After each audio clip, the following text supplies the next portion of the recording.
All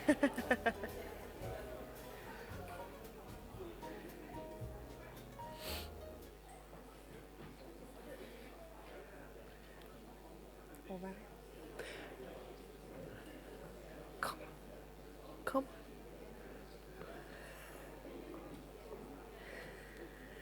Welcome back, everyone. Let everyone get seated. Hope you're all refreshed. I hope everybody online had a nice break, a little walk away from your computer, which will fit in very well with the next session. My name is Rachel Glattill. I'm a member of the HLG committee. I work on the newsletter and on the Health, Library and Information Services Directory Board. So this next session is all about celebrating wellbeing initiatives that have gone on in different libraries, and we've brought some people together today. So we've got 3 presentations to come, all from library and information professionals who have aimed to support, promote and improve staff and student wellbeing across their organisations. You probably don't need me to tell you why wellbeing, good health and wellbeing is so important at the moment, especially at work, but I really enjoyed this quote from the World Health Organization, who highlight that employee well-being goes far beyond just minimising health issues and health-related absences from an employer point of view. They say that they consider well-being at work as being a state of complete physical, mental and social well-being. So they think about it as an all-rounded thing and not just, wishy-washy. They don't want it to be too wishy-washy. So I think that's really good that we've got the support of the World Health Organization. So the topics of the 3 presentations span communications, learning and engagement. And each presentation is going to run for 15 minutes and there'll be time for questions after each one. So we'll stop for questions after each. As before, as this morning, you can submit questions via the Teams chat or by tweeting us if you're online, and we'll take questions from in the room as well if there are any. So our first presentation in the fully embracing the hybrid version is hopefully on a video from Jenny Craven and Jenny Kendrick at NICE. And I'm going to have a go at putting it on and hope it works. Hello, my name's Jenny Craven and I'm an information specialist at NICE. Myself and my colleague Jenny Kendrick are going to talk to you about a piece of work that was undertaken to improve internal communications within the information services team and how this helped with staff well-being. This was particularly important during the early stages of the pandemic, but we have found the communication channels identified to be really useful beyond that. I'll now hand you over to Jenny, who will give some background to the work we are presenting today. Thanks for that, Jenny. So the motivation behind this work was to ensure effective internal communication within a large team, which is not only good from a business perspective, but also for the well-being of staff, so that everyone knows which channel to use for particular communication and how best to get in touch when they need help. The main drivers for this piece of work were as follows. In 2019, 2 different information teams at NICE came together to form Information Services, which comprised of 30 staff across the Manchester and London sites. We wanted to ensure our internal communication channels were clear and fit for purpose for this large cross-site team. This became even more important when NICE was required to work from home during the COVID pandemic, so that everyone in IES knew how to get in touch quickly, what communications to use if a response was required, and where to go for a quick coffee chat or for support from colleagues. Since then, teams from the National Guideline Collaborating Centres have joined our team, increasing the number of us to 35. So all of these changes led to our communication channels being even more important. So the main issues first arose during the pandemic when we were all working from home. As with most things during the pandemic, things were set up very quickly. So we suddenly had the introduction of Zoom, which NICE had not used before. This was so we could continue to attend meetings virtually. MS Teams was also rolled out a lot quicker than originally planned, and of course we were already using Outlook. A WhatsApp group was also established for our team as a way of informally keeping up to date with each other. At the beginning, this was used to share photos of our different lockdown activities, which was mainly pictures from our gardens, but has since become useful for work-related issues. So after a few months of getting used to and using the different communication channels, It became clear there was some confusion amongst team members re which channel to use and when, especially if information needed to be retained, seen by everyone, or if it was just one-off messages. So we needed to be more efficient about this, and so decided to talk about our communications. So a working group was then set up to look at our different communication channels and how best to use these. We specifically looked at email, Zoom, MS Teams, which included the different chat and channel options used within Teams, WhatsApp and Yammer. A report was then produced outlining the different channels for internal communication and how best to use these. Jenny will now go into more details about our project. So the work Jen has just described identified the following communication channels which we should be using. And these are email, Teams, Zoom, WhatsApp and Yammer. And for the next few slides, I'll describe to you the purpose for each of those methods of communication and how the report outlined how we should be using them. It should also be noted that in-person is, of course, a good communication channel, and we certainly haven't forgotten that. And we do have in-office days now where we can come into the office and engage with our colleagues, which is very important as well. So in information services, we have a dedicated email. And this was chosen as the first choice of communication when, for example, the whole team needs to know something. So if we need to prepare for a team meeting or a team discussion, then email was found as the best method of communication for that. It's also useful if a response is required from a large proportion of the team, and we use the voting function for that. So an example of that could be if we're preparing a training event or thinking about preparing a training event and we want to gauge interest from the team on that. It also is useful for long-term information which we may need to refer back to. So for example, maybe a research project or a particular piece of work that we may not look at again for maybe a year, but we want to go back to. And email is one of the good ways of keeping hold of those communications. It's also good for team news. So, for example, letting people know who's getting married, who's moving house, baby news, and charity sponsorship. I went on a 26-mile charity walk this summer, and I let the team know and asked them if they'd be willing to sponsor me. And there's a picture of me here with my former work colleague, Jeanette, and we've just completed that 26-mile walk. So I'm now going to talk about MS Teams chat function and Zoom.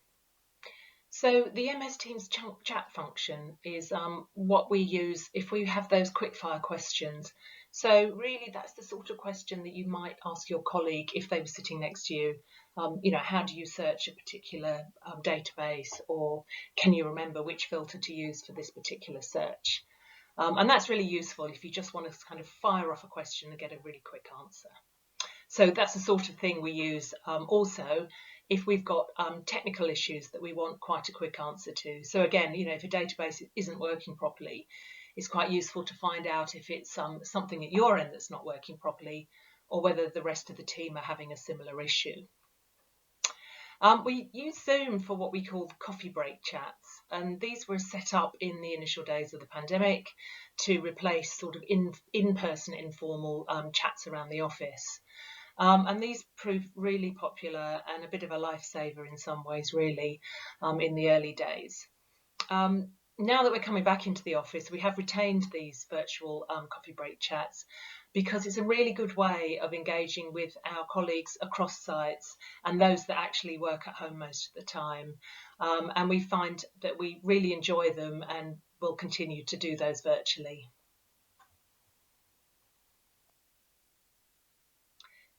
So I'm now going to talk about Yammer and WhatsApp. Some years ago, actually, we looked at ways of keeping up to date as a team and a method or a piece of software that would enable us to capture things like new developments in our profession interesting articles, upcoming CPD events, and if we were reporting back on a conference or event we'd attended. And we identified Yammer, which is part of Microsoft 365, for this particular purpose, and we've continued to use that throughout. We did actually consider Teams at the time, but the functions that Teams offered weren't quite as good as those offered by Yammer for our purposes. And that was really in terms of we wanted to tag items, and we wanted to be able to search quite extensively, and we wanted to be able to retain the information posted to Yammer over a longer period of time. So at the moment, we're continuing to use Yammer for that.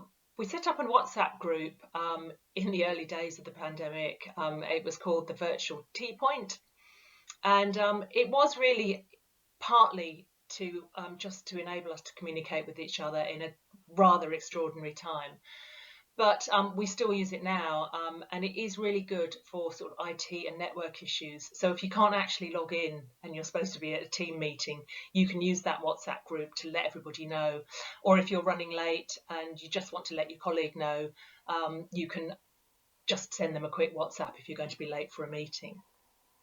We also still use it for some informal messages. As I said, they were really useful in the early days when we were kind of a bit freaked out by being at home so much. But they're still quite fun now. And the picture here of Christmas decorations was something we all did one Christmas, just walking around our neighbourhood.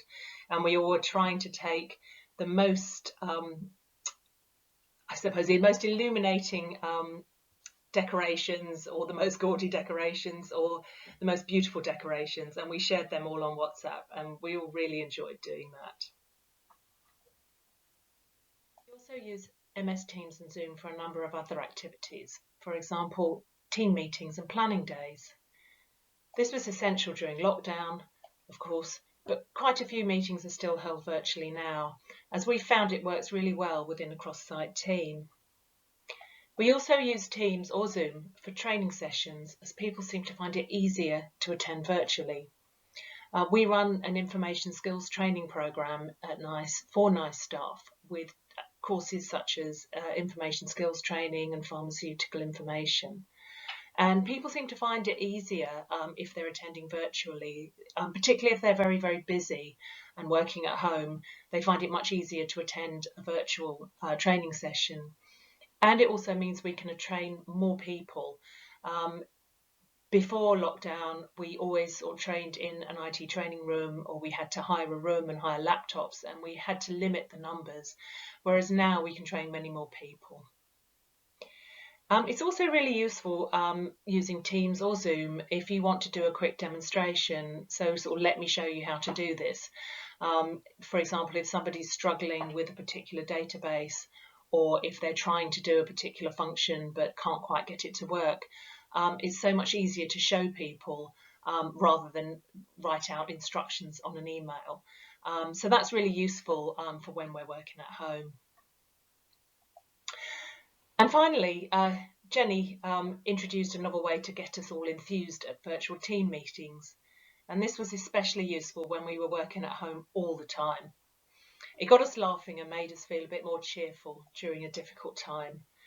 It was a little bit silly, but it was a lot of fun. And the picture here, of course, is of the village people. And one team meeting, she got us all dancing to YMCA. I have to say that dancing wasn't compulsory, but it was very much welcomed. Now, you didn't think we were going to mention the YMCA without actually including a little clip, did you?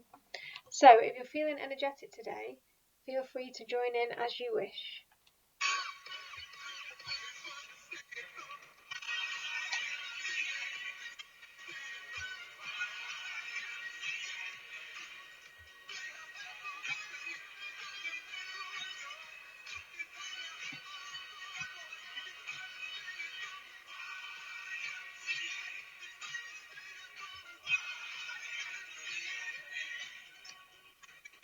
So there you go. As Jenny mentioned, it was introduced as a bit of fun and mainly to combat virtual fatigue. So next time you have a virtual meeting, I recommend you give it a go. So, the important message we got from this piece of work was that you cannot underestimate the importance of good communications. Of course, it enables people to communicate effectively. As a team, we feel comfortable that we are using the most appropriate channel and particularly know when to use it. Overall, we feel this piece of work was a success, but we are always looking to improve, so we would love to hear about any similar approaches you have undertaken. Finally, we'd just like to acknowledge other members of the working group. Elizabeth Barrett, currently an information specialist at NICE, and Tony Shaw, who was an information specialist at the time, but is now currently enjoying her well-earned retirement.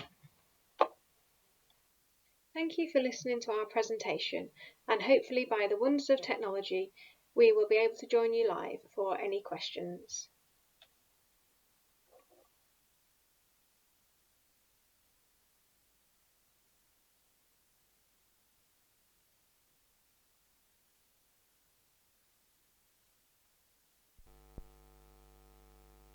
Do we have any questions online? If we start with the online questions. Can you hear me, Rachel? Yes. First of all, apologies that YMCA didn't play. Oh, such a shame. We could hear it. Oh, could you? We couldn't hear it online. So I hope you were all dancing. I was going to pop up and do a little dance, but decided not to. We've had quite a few questions online. Sorry, I'm just going to move across. So I'm going to be looking in the opposite direction a few times. So we had question was it difficult managing so many options of communications? We actually managed quite well. I mean, that was the initial problem when the pandemic first hit in particular. You know, we suddenly were using all these different tools and we didn't know whether we should be using email or WhatsApp or Teams or whatever. So that's what the project was about, and that's why we sort of listed in the report really very clearly what people should be using different channels for, and people got used to it quite quickly. So we did manage that fairly well. There was also a question about whether Yammer works with something called Pocket, but I'm not actually aware of Pocket. So Yassir asked me that. He sent me a link to that, so I might check that out. But we might not be allowed to use that in our office. I'm just trying to scroll down. Sorry. Oops. Sorry, just bear with me. Oh, somebody asked if we're using Teams for other things, not just chat. And yes, we do. Chat's a bit. We use that for the bit of the quick fire questions. You know, like I can't do this, or you know, my computer keeps rebooting. Is anyone else having that problem? You know, all those things at home where if you were in the office, you could ask the next person next to you. But we do have an IS, an Information Services dedicated channel, which has sort of more, I suppose, business-like conversations on. Are there any else? Oh, somebody said about problems with Teams messages, they are easily missed. Well, yeah, I agree with that. It is a problem, and that's why I think for email is sort of still quite good for that, you know, if we want to retain messages. So yeah, I do agree that it has its limitations. I've just seen if I've missed anybody. I think that was possibly all the questions. If I've missed anyone, stick it in the chat and I'll go back and look for it. But if there's questions from the floor, happy to take them. Thank you, Jenny. Sorry, Rachel, I was going to say there's one more from Stephen online. Stephen, do you want to unmute and show your camera? Yeah? Yes, just go. There you are. Yes, the question from the chat was, did using WhatsApp make it difficult for your team members to switch off if they're constantly having to check their phone for messages and pinging about? Yeah, no, not really. The WhatsApp was really used very much at the beginning when everyone, I think I said in the presentation, everyone was a little bit freaked out with it all. And it's very much used as a kind of a comfort tool. So we didn't use it for things that where we wanted the whole team to know about something, because some people weren't even on WhatsApp and still aren't. So the virtual team point was just for people that wanted it. And I think to start with, we probably did use it more than, you know, sort of perhaps we would normally do in normal working life. But that really calmed down once we got used to being at home and the new situation. Thanks for the question, though. Thank you. Thank you, Jenny. Could I take it to the floor and ask if anyone in the room has any questions for Jenny? Thank you. Please let us know your name and where you're from. Thank you. Sarah Rudd from North Bristol NHS Trust. We were wondering why you chose to use both Teams and Zoom, and Yammer as well, all at the same time. And wasn't it a lot of different platforms to keep on track of? Yeah, it was a bit. I think initially Teams wasn't rolled out quite as well as we would have liked when we started using Zoom, and the whole organisation was using Zoom at the very beginning of the pandemic. And then Teams sort of got introduced gradually. And we've kind of got used to using that for the team meetings, but we are moving on to Teams now. And we were using Zoom for our training, information skills training, again, because we had to act quite quickly and Teams wasn't quite set up at the time. We will eventually, I think, move to using Teams more and kind of phase out Zoom. Sorry, what was the other one that I mentioned that you asked about? Yammer as well.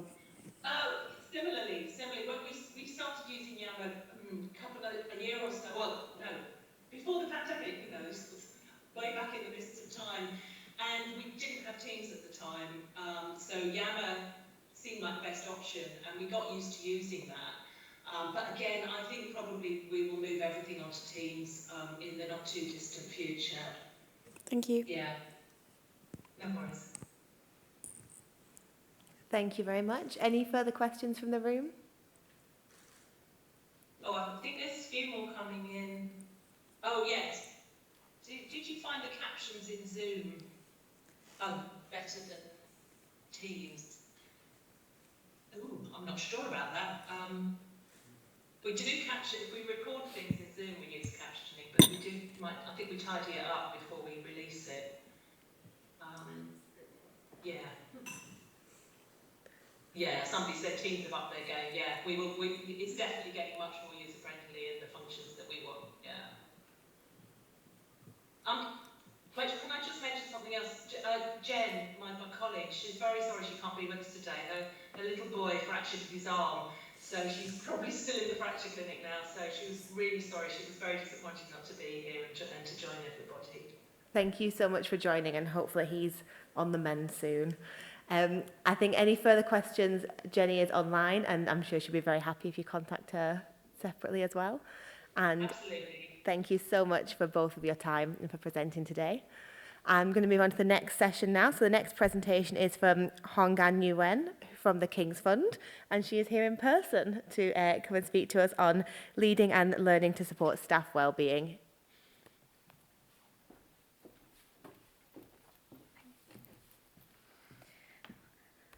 So thank you, HLG, for putting on this fantastic event today, and it's so nice to see so many people.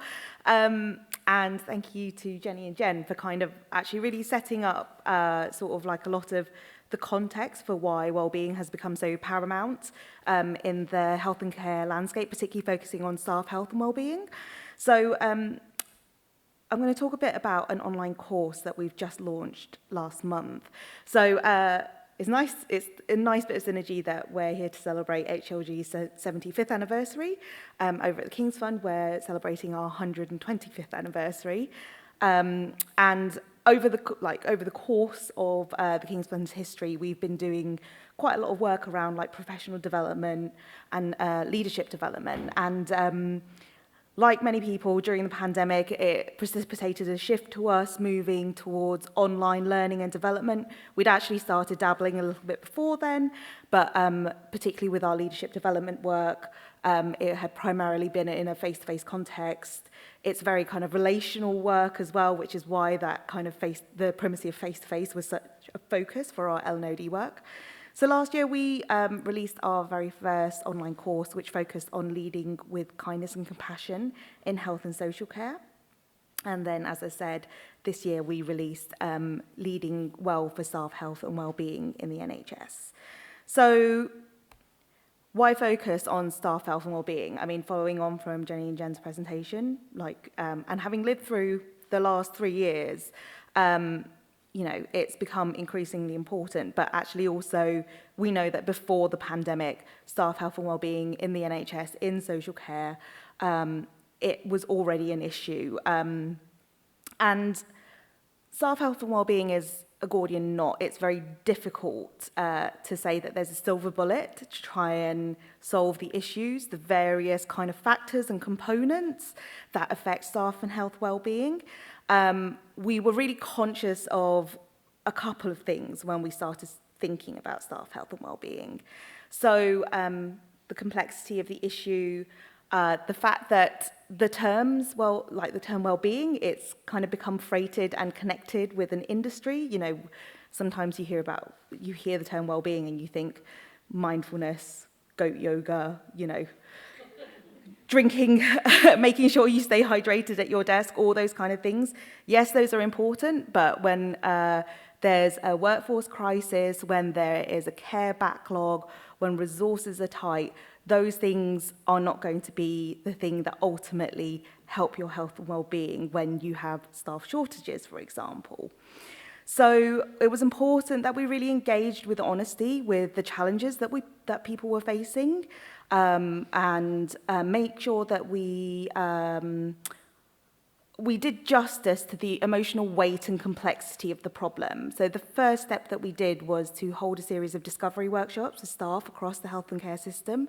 And when I say across the health and care system, I mean across the breadth of all of the professions in the health and care system. So not just focusing on clinical staff, non-clinical staff as well, at all different pay grades, all different levels, all different sectors within the services. And it was also important for us to acknowledge that the kind of the breadth of the problem meant that like people were already responding. The pandemic really shone a spotlight on people's health and well-being, and because of that, the system had already started responding. So, you know, here you can see that there's a multitude of resources that have been made available within, and this is only within the NHS as well. I mean, we're not even touching on kind of like outside of that, that responds to staff health and well-being. So things like, you know, strategies at national level to respond to this, making resources available to support staff and employers to support health and well-being. You know, there was this rush of kind of like apps and services being made available to people. And health libraries, I mean, as has already been demonstrated, have been part of that too, and also part of that before the pandemic. So things like sleep pods, your health collection books, jigsaw puzzles, all of those were in the mix. So we didn't want to replicate what was already out there, but we were looking for a place where we could make a contribution. So from these discovery workshops, what we discovered was that, you know, you could kind of theme all of like these needs that people have that need to be met in the workplace to ensure that their health and well-being is looked after and supported. And one thing that we heard very, very clearly was very often organisations come in at the top of this pyramid. So you have all those things like access to Headspace for free, for example. You have all those initiatives for people to build up their own personal resilience and capacity to deal with the health and well-being challenges. But what we need to do is actually broaden that picture and think about the systemic factors that build into people's health and well-being as well. Your health and well-being is not just a thing that you are responsible as an individual for. Your organisation, the system that you work in, that environment needs to care for you as you contribute to the care for others. So thinking about the baseline here, what people felt was really missing was some of these fundamental needs. So this kind of pyramid might look quite familiar if you're if you know about Maslow's hierarchy of needs. It's kind of similar to that. And it is those things like, do you have financial security? Does your job provide you with a permanent contract? Do you have enough time off? Do you have the capacity to take that time off? Do you have time for breaks? Do you have time for lunch breaks? All of those things contribute to your health and well-being. So sometimes reaching for that top level can feel quite difficult when you feel like you actually haven't got that baseline right. And the data bears this out, do NHS staff feel safe and secure and supported in their jobs? Increasingly, we know that, from the NHS staff survey that there are staff who don't feel that. They don't feel that they have the baseline things in place to support their health and well-being.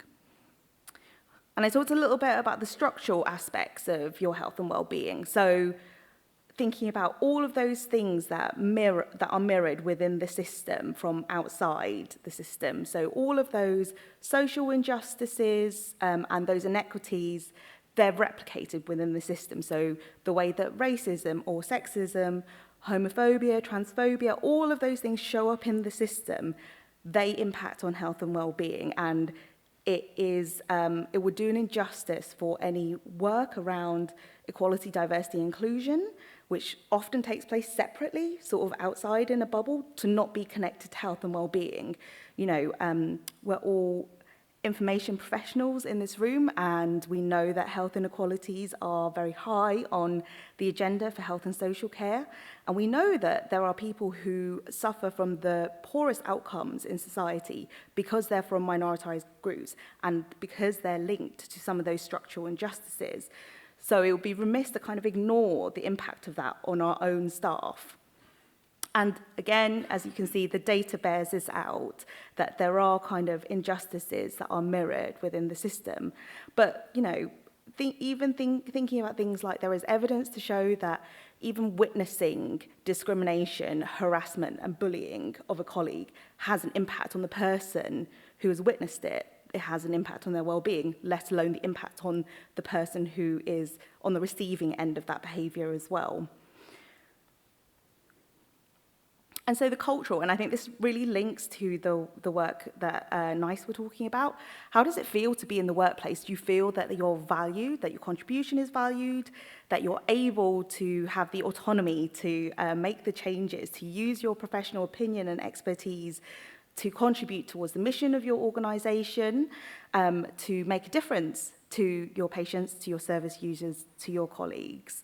All of these are really important in NHS, in any workplace, but within public services and the NHS, it takes on a slightly different dimension. You know, people tend to work in public services because they feel that they have a vocational calling.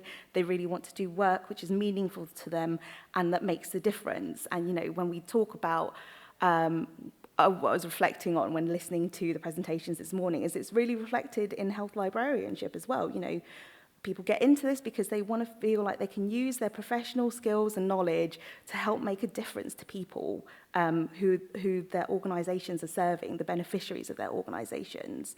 So thinking about this, you know, there are some really unique problems to the health and care system, things like thinking about moral injury. You know, you get into a profession where you are trying to care for people, the system isn't caring for you or enabling you to provide the best care to your patients. When resources are tight, you can't necessarily provide the care that you want. And this is, again, borne out by the data from the NHS staff survey. Do people feel valued by their team, by their organisations? Do they feel able to make improvements where they see fit? Are they enthusiastic about their jobs? And thinking about the current NHS workforce crisis and the social care workforce crisis, things like enthusiasm, it's not a minor thing. In a workforce that you know, is declining, we are having problems with retention and recruitment, you know, that kind of level of enthusiasm and motivation for people to come into their jobs, if that ebbs away, it also has an impact on the health and well-being of the people who still remain in the workforce. This is such a complex knot of a problem. And finally, we go to this kind of individual level of like, what can we do for ourselves? Of course, there is always something that we can do for ourselves. And it's really hard in a pressured system, in a busy environment, to actually make space to think about what you can do for yourselves. I mean, I'm sure that all of you have been in a position where you have not felt like you could put yourself first, and it's very, very common.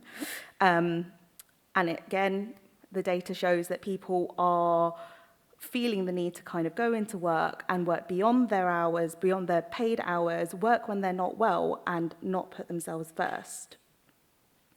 So what does the course do? As I said, the course isn't a silver bullet, but we know that leaders have a really important part to play. And when I say leaders, I mean leadership in the broader sense of the word. All of the people in this room today are leaders. You lead yourself, you lead others in your team. the behaviour that you model and exhibit, that models behaviour for other people. If your team sees you modelling great behaviour, putting your own well-being first, caring for others, that sends a really strong message out to the system. I'm conscious that this is one part of many things that need to change, but this is about what is in your control. The data that I've presented to you today can feel like it paints a very bleak picture, and it does, but I don't want you to go away and feel like there is nothing that you can do. There is always something that you can do, and this is about how you lead yourself and how you lead others that can help to just shift it a little bit to contribute to making a difference.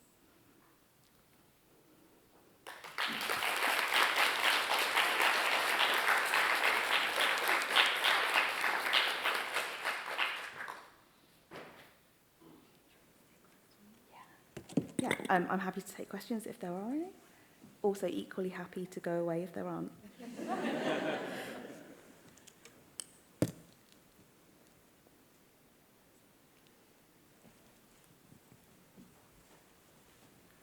I'm amazed that we're talking about this at all, because I've worked in 5 libraries where I was working completely alone. I don't recall anybody ever asking me about my own health and well-being. Working alone I enjoyed, but I had to deal with the problems on my own. People using the library as a dining room, making loud telephone calls, nicking all our paper, taking books without telling us. I had to deal with them. Nobody, I think, ever bothered to check. As long as I was there, I was taken for granted. Yeah. And like you said, all of those things, they have an impact, and it's not uncommon for librarians or information professionals to work as solo practitioners as well. So it's kind of like, where does that support come from as well? So absolutely, like, I hear those challenges, and I hear that, you know, these are still, existed before and they're still present today as well. Yeah, absolutely.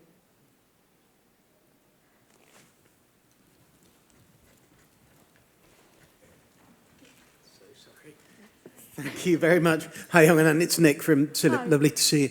A really, really brilliant presentation. A lot of those factors were within control and internal to the institution.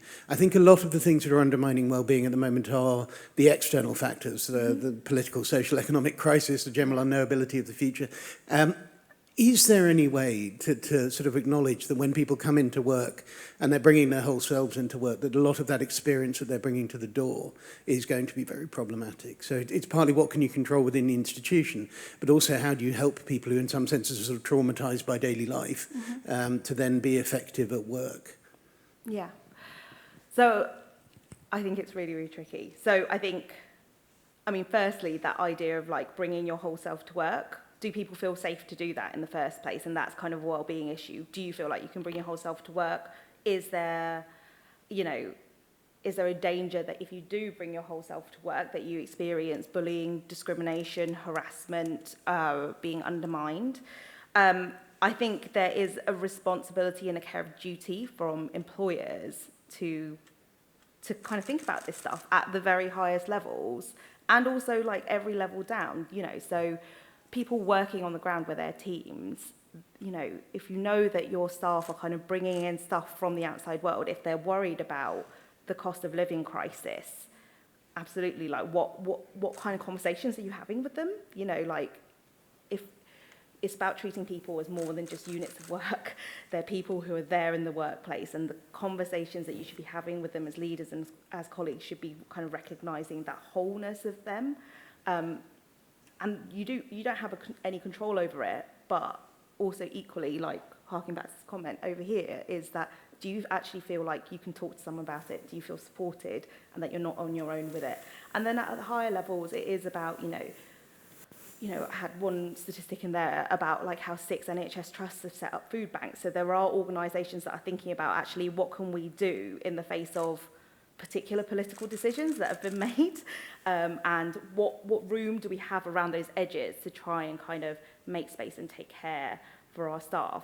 Even thinking about one thing that came up quite a lot was parking. Do NHS trusts provide staff parking? It sounds petty, but it's really, really important. If you're working long hours, if you're doing hard work, actually just having that thing that makes your everyday life a little bit easier, it makes a big difference. So I think it's about thinking about the big things and also the little things. So the everyday contact of, like, you know, asking your colleague how they are. We heard a lot from people who said during the pandemic it changed their experience, or like the culture of how much people actually genuinely meant the question, how are you?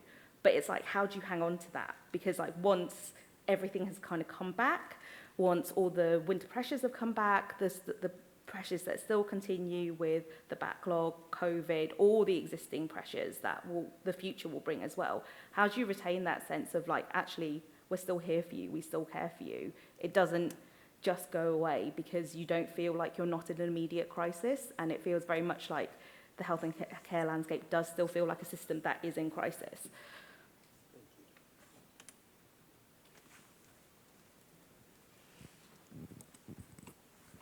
So, hello people online, my name is Janan from the Royal College of Nursing. I am really glad that you mentioned EDI and also highlighted the fact that people often forget that those two things go hand in hand, like well-being and EDI. And basically to say to managers in the room, like, please do consider that. What I found really interesting, like reading about, you know, people trying to go back to the office like after COVID, is that a lot of people who are from diverse backgrounds prefer to work at home because they're not facing microaggressions when they go in. And that's something that I know that I felt. So yeah, just wanted to highlight that to people. It's really good you mentioned it. Yeah, and I think, again, it's that thing about, you know, health and well-being and EDI. Those things should be the kind of golden threads that run through what we think about when we plan how we kind of, how we do our work and how we work together. So, you know, thinking about, well, okay, how do we implement hybrid working? It's not just the practical thing of like, how do we kind of convert everything to hot desks? What's the etiquette we're going to have in the office? It is thinking about other things like that. What does it feel like for people to be back in the office? What does it feel like for like maybe new staff coming back to an environment which feels half populated? How do they feel a sense of belonging and connectedness to a wider organisation and their teams? How does it feel for people from minoritized backgrounds to be back in an environment that is maybe not so welcoming for them? All of those things are interconnected. I absolutely agree.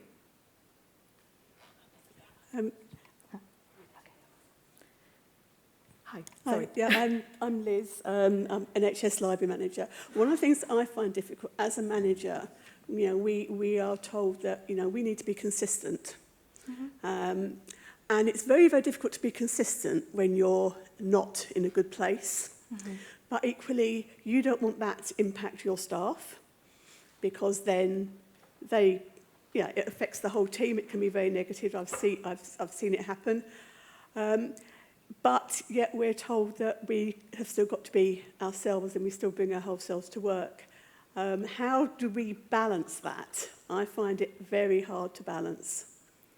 I think consistent is... My needs and the team needs. Yeah. They don't always meet. Yeah, absolutely. But I think maybe it's thinking about reframing this. So on the course, we have a really interesting video with a guy called Darren Farmer, who is the director at London Ambulance Services.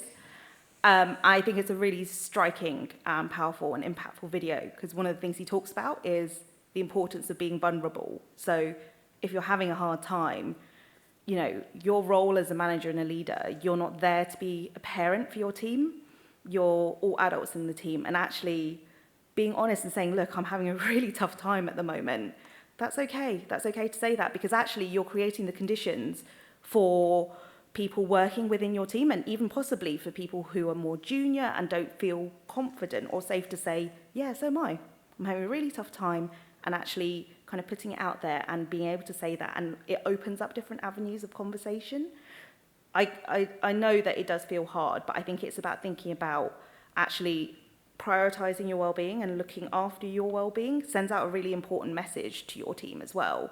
Being able to say, actually, you know what, I'm exhausted, I'm not having a good time at the moment, I just need to take a kind of couple of days off. That sends a message to your team that it's okay for them to do that too.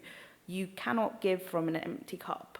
And it's that thing of like, you know, you put on your life jacket first before you help other people. You need to kind of, we are too good at like thinking about patient-centered care in the health and care service, and that means that you kind of ignore the you. So it's an act of care for others to care for yourself, I think.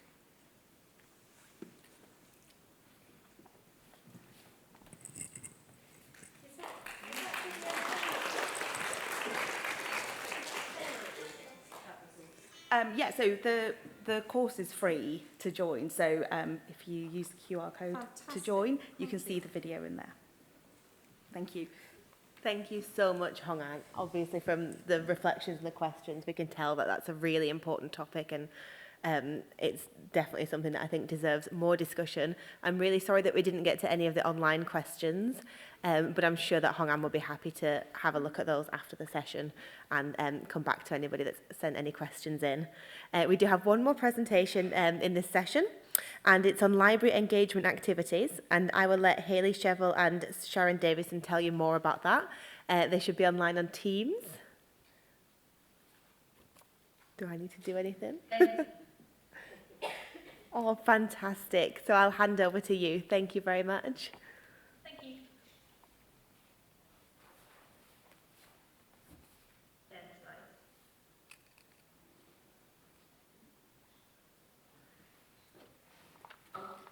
Good afternoon, I'm Sharon, I'm from Coventry University. I'm one of the academic liaison librarians working in the School of Life Sciences. I'm Hayley Chevel, I'm a Senior Information Assistant and I work with the Academic Liaison Librarians. And our session today is called Mario Kart Knitting and Snakes in My and the Benefits of Library Engagement Activities, which is aimed at students using the library, but obviously anything we talk about could also be kind of transferred to staff wellbeing as well and hopefully inspire people. So in this session, we're going to talk about the engagement group who run the sessions, the practical considerations to running these events, the types of event that we run, benefits to students in the library, and then social media engagement opportunities. So to start off with, the engagement group is made up of a lot of people from the libraries. There's about 11 of us, ranging from academic librarians to customer services staff and information resources staff. So we've got a lot of different perspectives and opinions and approaches to events, which is brilliant. There's a lot of hard work put into from other members of the library, not just ourselves. We hold monthly meetings to discuss and plan events, and the group is in charge of ordering the resources for events and making the arrangements as well. So practical considerations for running these events, obviously risk assessments need to be completed, and thinking about the space where the event needs to be held is also useful as well. If you have an animals event, you need to make sure the animals can't escape, that sort of thing. Costs are a big thing, so a budget for engagement is key, and you need upper management to be very supportive of that. Thinking about tickets, if it's a really popular event, again, like with the animals, we need to have a ticket for the event, and including other staff members to help staff the events.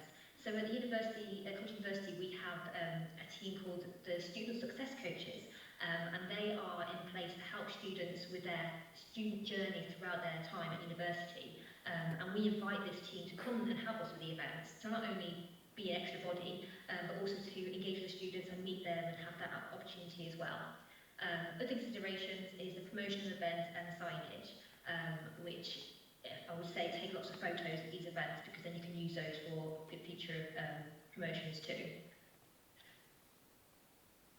An important aspect of events is communicating with other library teams, especially the customer services team. Obviously they're based at the reception desk downstairs. If anyone's going to get any questions, they're going to get them. So making sure that these teams know exactly what's going on and who to contact if they're not sure. There are specific considerations such as animal phobias. Keep going on about animals, they're very popular. So if anyone's got an animal phobia, just being aware that somebody might not want to go in a room with a big snake in it, and just putting a sign outside, things like that. And as I said, if you're taking photos for events, make sure you get any consent forms signed for anyone so that they're happy to appear on social media and any promotional materials.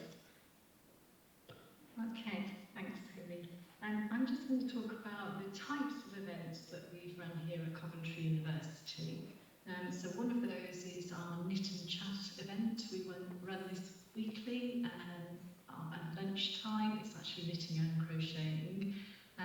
We do have members of staff that get involved who can teach this skill. So we have students that attend and staff members that attend who have never knitted or crocheted before, or they want to learn that new skill, or they are proficient at knitting, crocheting, and they just want to come and have a chat. It does attract regular attendees, and as I say, it's open to all. What we found with this type of event was that it was useful to run it on the same day each week at the same time, just for consistency purposes. Okay, another type of event that we run for students, staff can get involved too, is our Mario Kart tournaments, and these are usually run 3 times a year at the start of each term. Coventry have 3 intakes, so we run them in September, January and May. For the tournament we do issue prizes to the students, but then on a monthly basis, the first Friday of the month, again consistency with the date and it happening every month, we allow students to just have a Nintendo Switch session where they choose the games that they want to play, they run it themselves.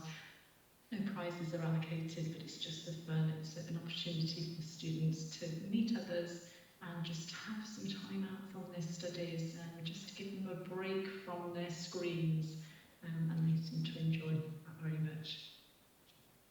As Hayley alluded to, we have a number of annual events that take place in the library, and these are very popular, and we invite external companies to come and visit.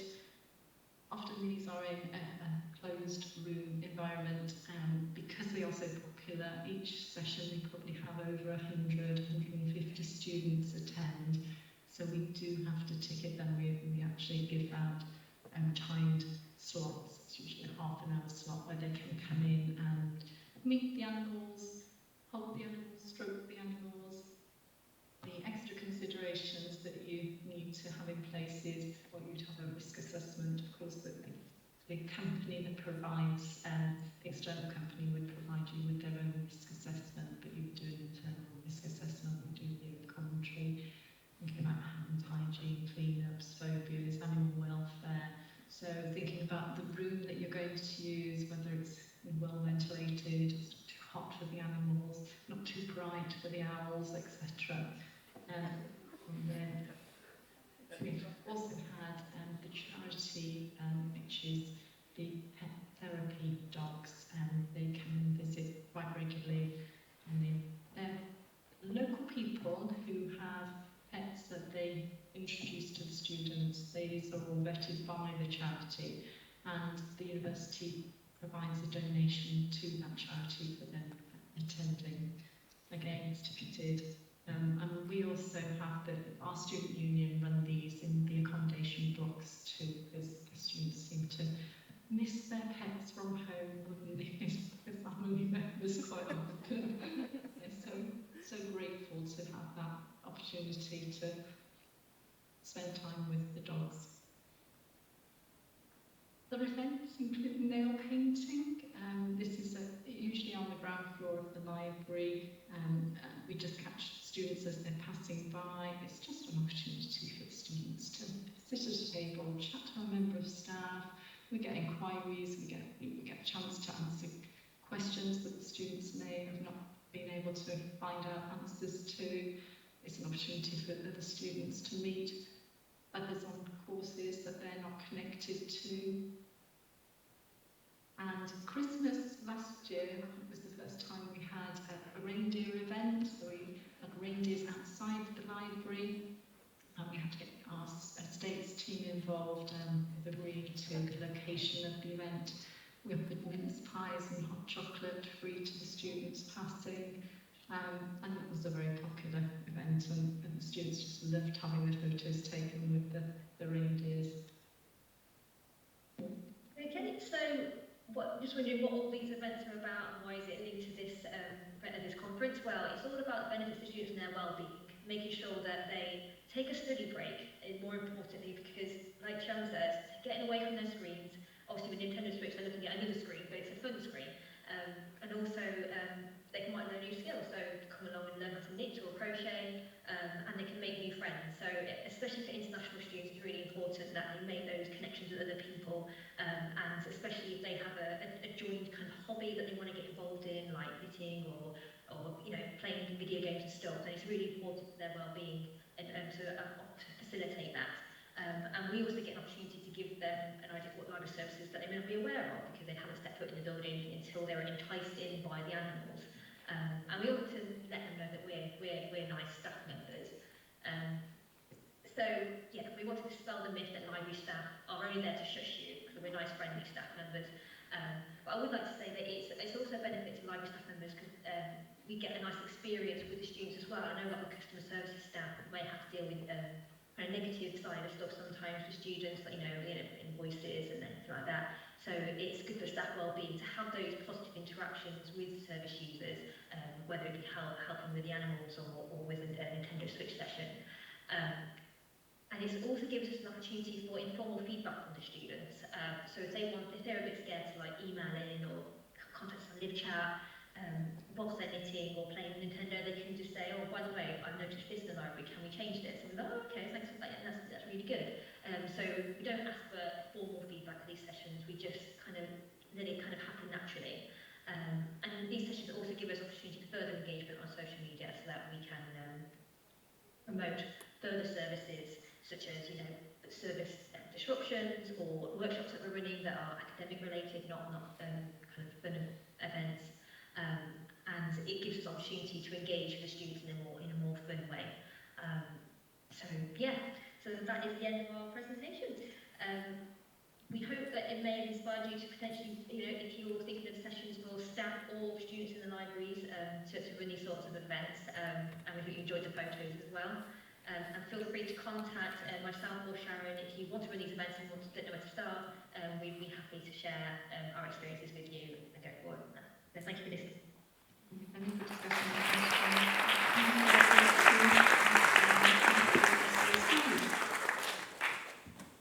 Thank you so much, Hayley and Sharon. I think everybody thoroughly enjoyed that right before the lunch slot. We are almost at the break time, but I would like to say we have time for about 2 questions if you're happy to take them. Sorry, looked away from the mic then. So do we have any questions in the room that anyone would like to put forward?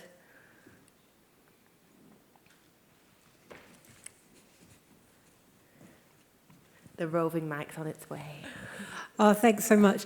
Natasha Howard, I loved your presentation, and that all seemed like loads of fun to be involved in. My question was then a bit, I don't want to put a dampener on things, but I wondered about how you measured the impact, the effectiveness of your interventions, perhaps about which students you reach and that kind of thing, and have you been able to measure the impact quantitatively rather than just being able to say, it was really good. Students enjoyed it. Thanks.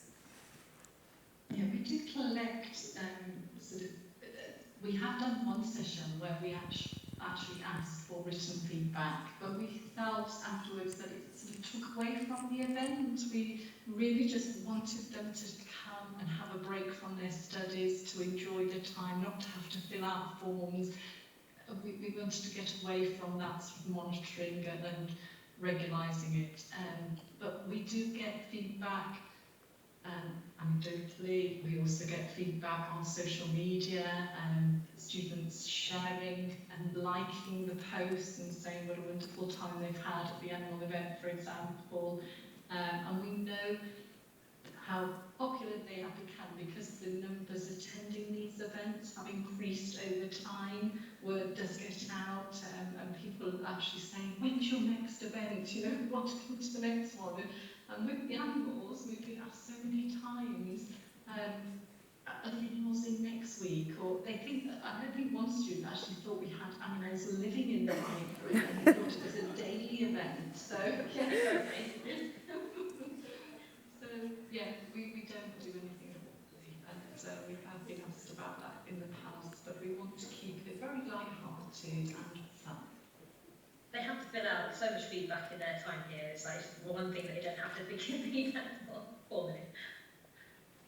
Oh, just read a comment on the chat. One of our colleagues has a library cat, isn't she, in every day that the students live in. That's the dream. Thank you very much. And I can see there's a question in the chat. Can either of you see the chat to answer? Hi.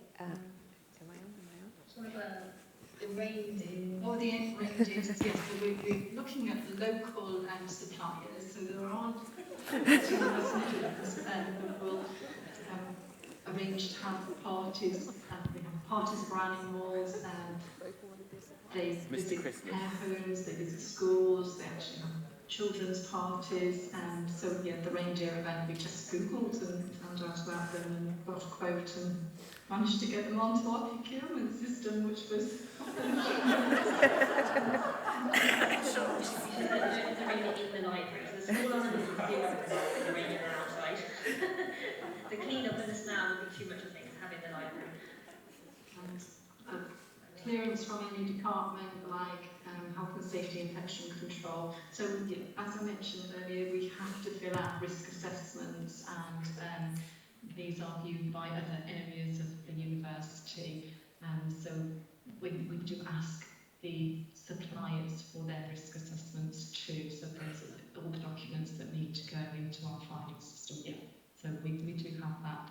And with regards to the cleanups, we have the rooms. We're fortunate enough to have a room in the library that is not carpeted. It's easily wipeable floors, and we have those cleaned before and after the event. And students are encouraged to use the hand sanitizer. We've got toilets on every floor, so they're encouraged to wash their hands as soon as they've had a meal. That's all in the risk assessment that we have to complete for each event. Thank you so much. That was very illuminating, and what a wonderful note to end the session on. I just want to say a huge thank you to all 5 of our speakers this morning. It's been an incredibly, I think, really boosting event for all of us to talk about well-being and the things that happen both at work and in your personal life, and it's a real good mix of things. So thank you so much to everyone for taking part and for your questions as well. So we're now going to break for lunch, which, if you're in the room, is in the East Corridor where you've had the refreshments earlier. And please do take the time, if you're here, to visit our sponsors who are on the West Corridor, where the toilets also are. If you're online, you'll see their details on a slideshow. And again, if you're in person, we have our wonderful poster competition entries around the room. Please go and have a look. If you're online, they were sent to you in the email, so you'll be able to have a look at those. And Sense Therapy are also offering wellbeing massages, so another slightly different one, in the West Corridor as well. The afternoon session will begin at 2 p.m, so see you all back online and in the room again at 2 p.m. And thank you so much.